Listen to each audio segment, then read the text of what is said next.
Ladies and welcome to Lightroom. It's Trouble 008. We're back. Let's get this done. Here we are. Today is the dinosaur thing one, so this will be fun.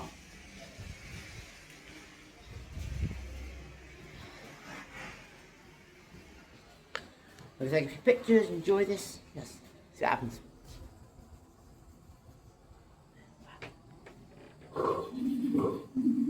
Oh, hello.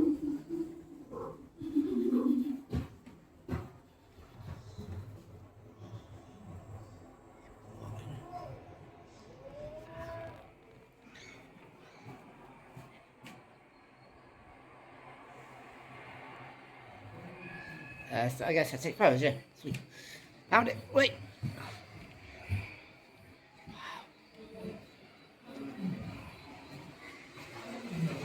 This will be fun, it will. This will be fun. Here we go. This T-Rex, the fossilized bones tell us he was a predator with forward-facing eyes and binocular vision. But how did he actually hunt?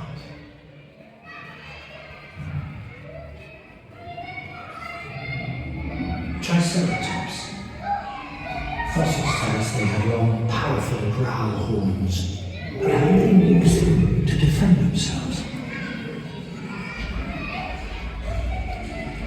Dreadnoughtus, one of the biggest animals to have ever walked on Earth. But what did this male have to do to win a mate? We can get some answers by going back even further in time. Three creatures, vastly different, and yet all from the same ancestors. The Archosaurs. Archosaur descendants split into several lineages.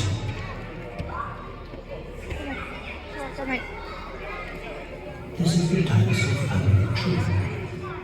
You might expect crocodiles to be related to dinosaurs, but the big surprise is that birds are too. In fact, they are so closely related that they are dinosaurs. From the tiniest hummingbird to the mightiest eagle, every one of them is a living dinosaur.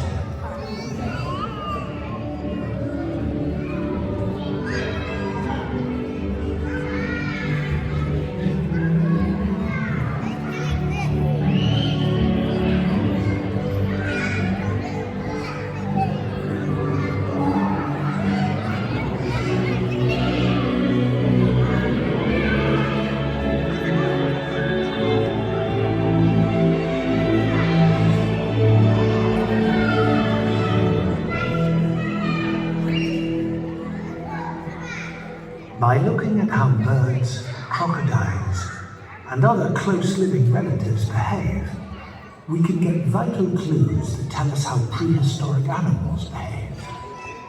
A crocodile's pressure-sensitive snout hints at how a T-Rex sensed the world.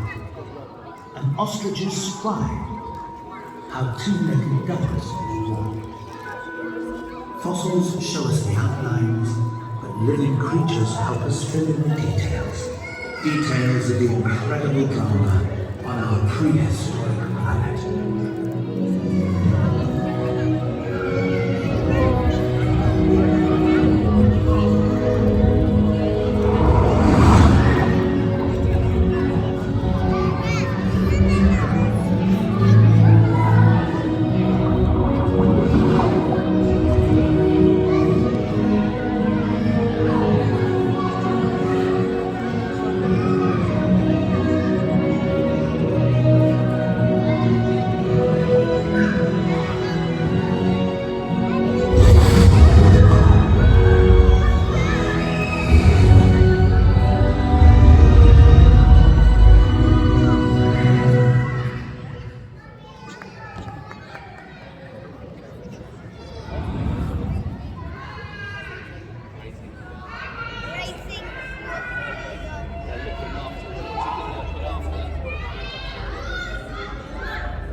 These are the Deccan Traps in central India, one of the largest volcanic landscapes on Earth.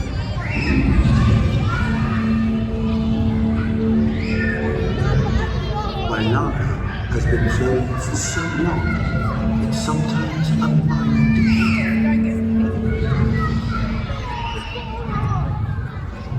Most animals wouldn't go near it, and yet every spring these isosaurs return.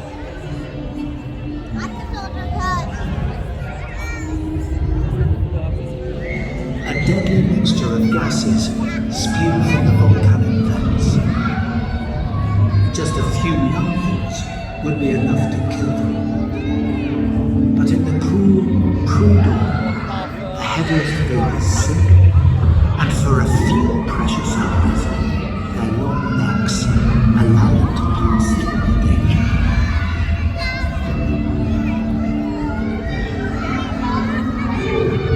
They have been traveling for weeks, maybe months, and they are almost there. At this vast volcanic crater.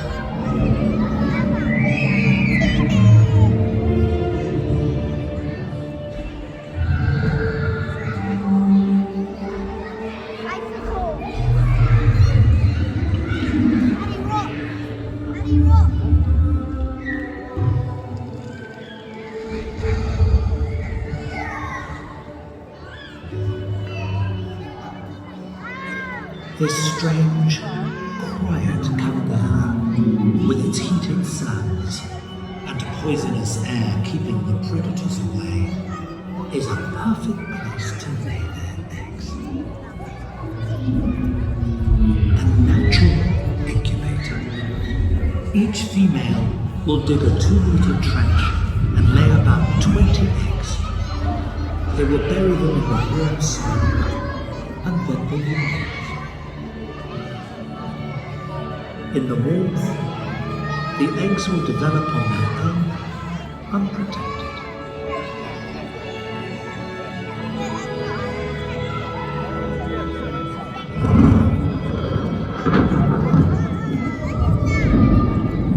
The weeks will pass, then months,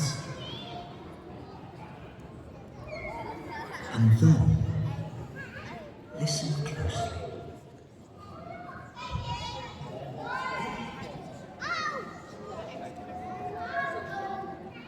Can you hear that?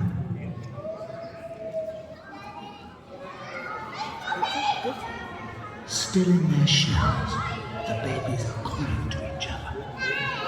They are communicating. This is a shared signal, helping them synchronize their hatching.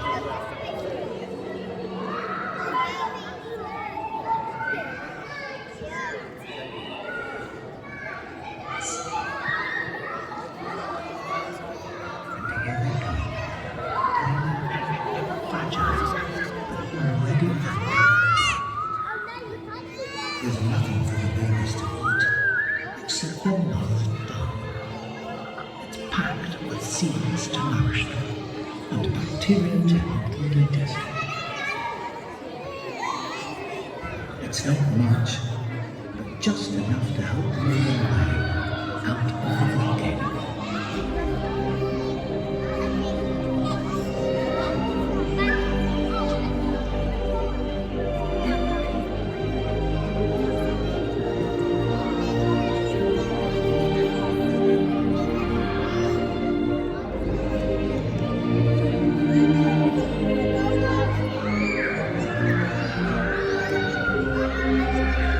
But here, they are not alone. There are deadly Rajasaurs.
Not all the babies end up at Rajasaur's dinner. Some will make it, despite all the danger.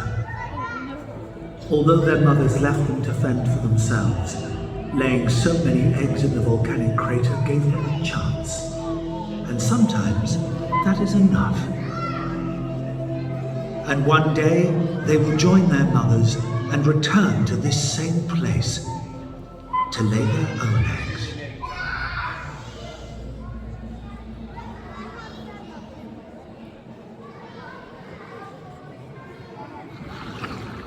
But on the prehistoric planet, this strategy is not the only way to secure the next generation.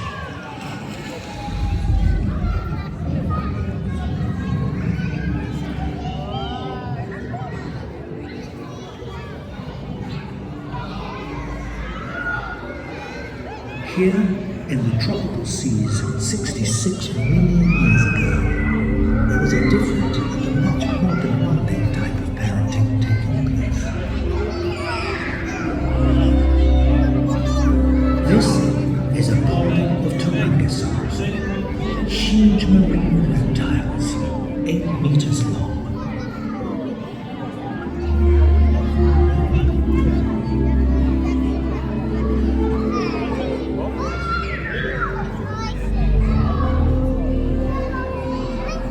They rise, breaking the surface for air,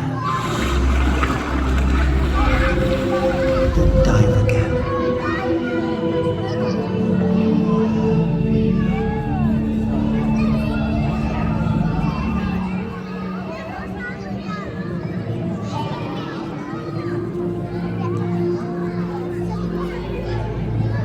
But this one is struggling. She and her calf got separated from the group. She is pregnant, and that makes her slow and vulnerable to predators.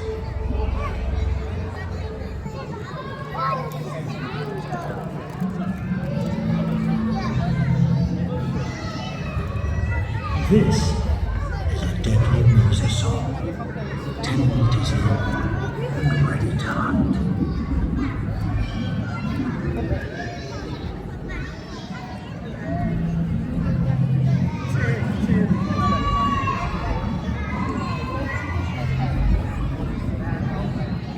You have to ask, okay? Ask nicely. You want to ask?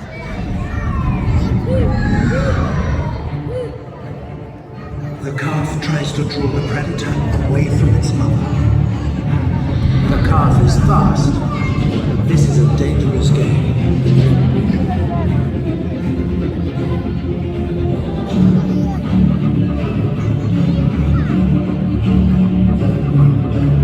A close call. The pod is back.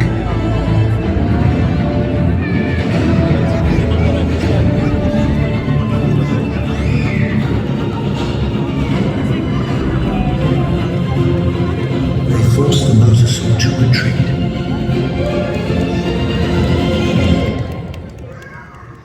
And just in time.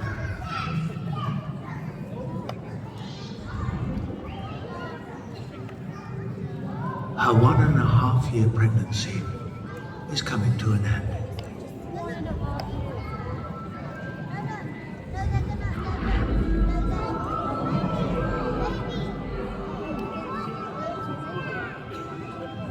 A 3-meter-long calf, one of the largest babies ever to be born.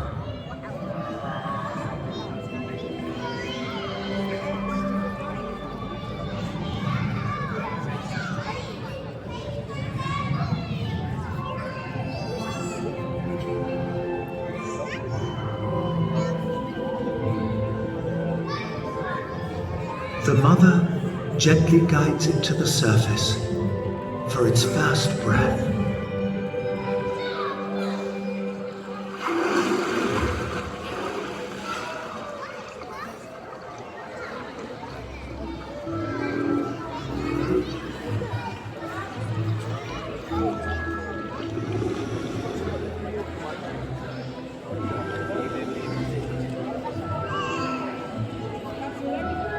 Some prehistoric animals and lay huge numbers of eggs and move on, while some protect their young with everything they have. But all of them, just as parents have always done, go to extraordinary lengths to give the next generation a chance.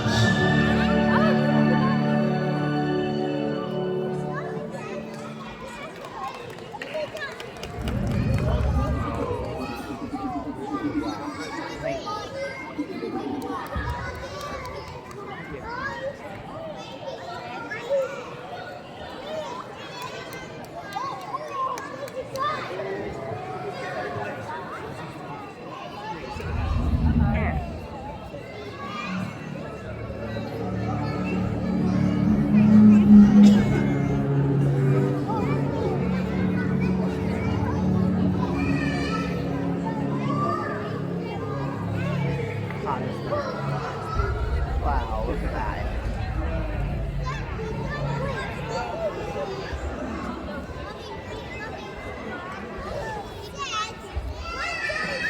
For as long as there has been life on Earth, some creatures have been hunters and others have been hunted. This forest is home to Edmonton, one of the last huge dinosaurs to roam North America. As the night falls, they gather closer for safety. But the thick undergrowth and early light make it easy to miss what might be watching and waiting nearby.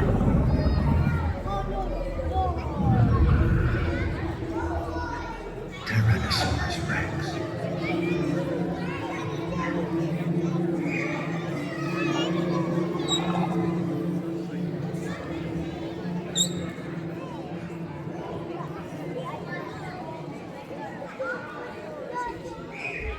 With the largest eyes of any known dinosaur, it can see in near darkness.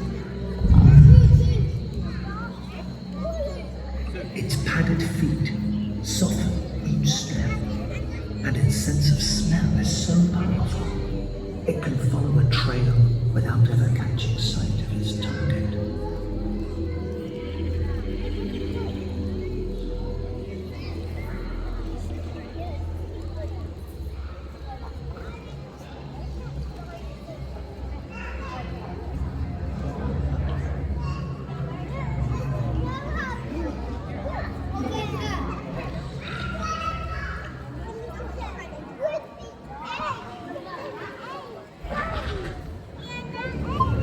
The T-Rex just needs to be close enough when the moment comes.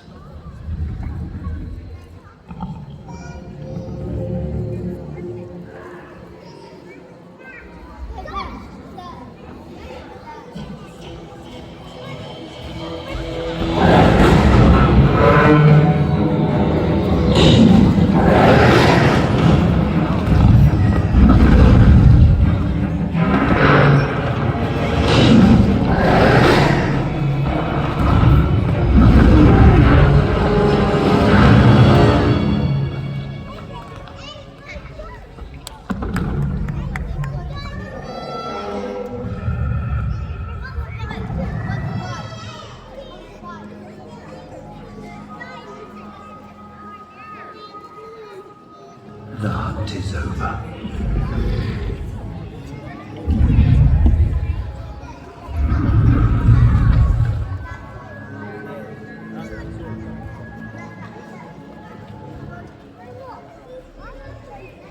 What is it about a hunt like this that keeps us watching? Is it because we fear with the Edmontosaur, or because we fear with the T-Rex?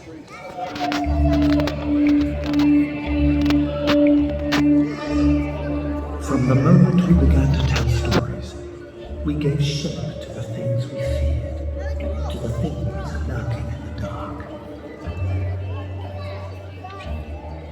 In a world where we could be hunted, we gave our imaginary creatures similar traits: giant teeth, sharp claws, or wings that spread across the sky. Across time and across cultures, people have imagined and portrayed creatures that didn't quite exist, all shaped by our fears, our stories, and our imagination.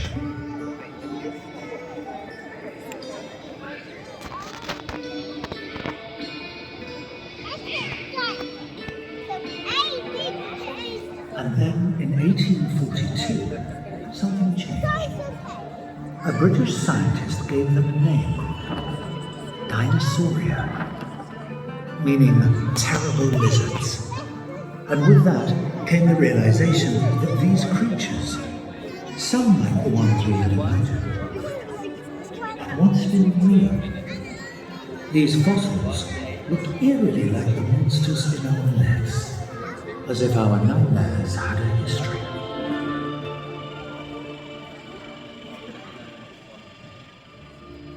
We use dinosaurs to tell stories about power, control, and fears of the future. They are symbols of what still lingers in the dark. We're fascinated by them not just because they're enormous or strange, but because we imagined them before we knew they were real. And once we discovered they had existed and were safely extinct, they became the perfect mystery, close enough to haunt us, far enough not to hurt us. But the truth is, they weren't monsters. They were animals, creatures like us, shaped by evolution, who lived out their lives on this prehistoric planet long before we ever arrived.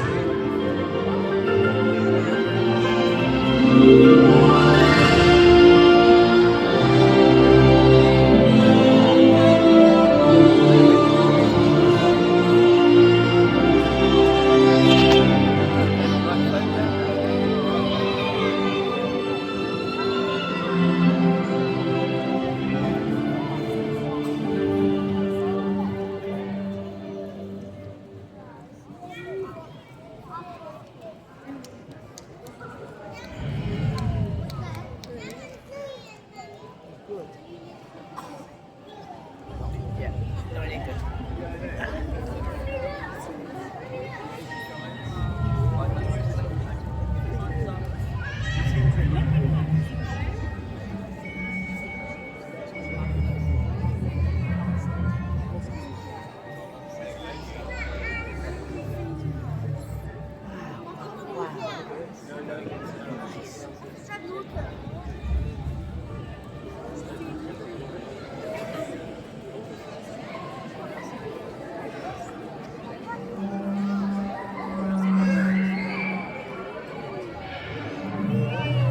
This is an alamosaur, about 30 meters long and weighing nearly 80 tons, heavier than a dozen African elephants.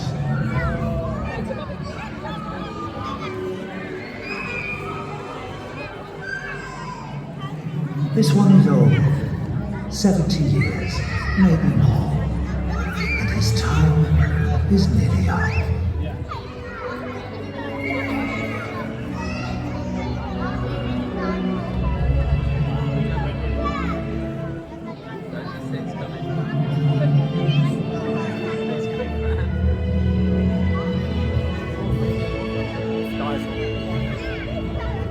Many in the herd are his offspring, almost ready to take his place. His immense body, once unstoppable, is slowing down.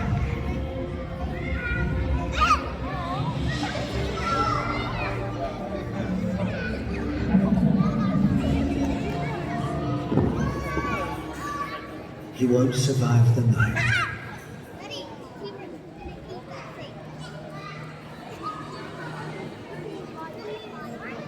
Like many before him, his body will return to the land, feed the soil, and make way for new life. But once in a while, something extraordinary happens. A 1 in a billion chance.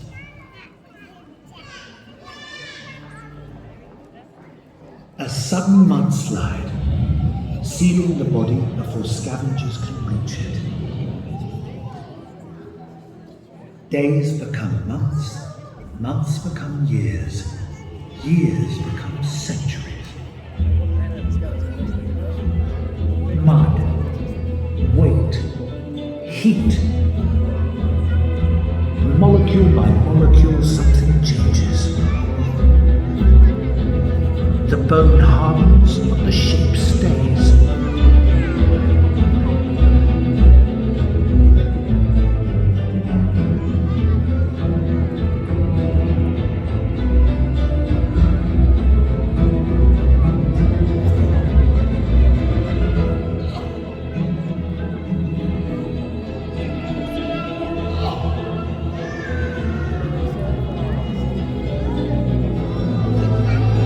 And over thousands, millions of years,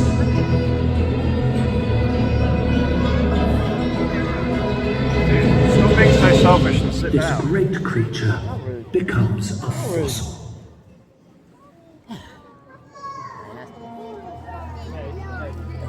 Go on, that's right. Right.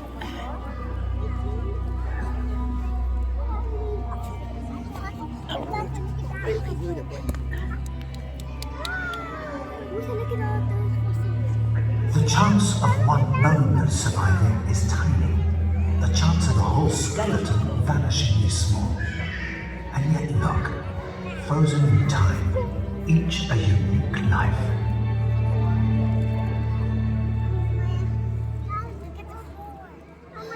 Alright, that's enough of that. Dig slightly